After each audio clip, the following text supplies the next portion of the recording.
Hari ni aku nak tunjukkan CCTV yang menggunakan sistem solar dan juga SIM card. Korang boleh pilih nak guna Wi-Fi ataupun SIM card. Tapi aku prefer guna SIM card sebab dekat kampung tak ada Wi-Fi. Ini antara kelebihan CCTV ini. Dia 4K HD resolution, boleh tengok waktu malam, ada AI detection, ada voice call. Lepas tu ada macam-macam lagi.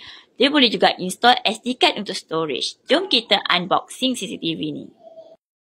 Aku suka packaging seller ni sebab sangat-sangatlah kemas. Siap bubble wrap macam tu. Okay, first korang akan dapat solar panel macam ni untuk charge dah jimat elektrik. Lepas tu akan dapat tapak untuk solar panel tu. Okay, tapak dia macam ni lah. Okay, kemudian korang akan dapat SD card. Yang aku pilih ni 64GB.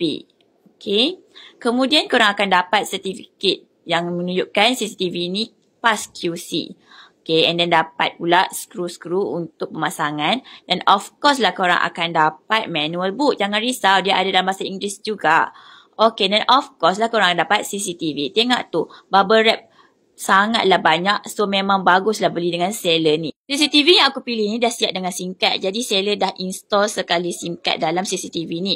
Dan boleh juga nak top up melalui scan QR yang dibagi dekat bawah CCTV ni. Sangat mudah. Kalau korang nak tengok cara guna boleh komen part tu.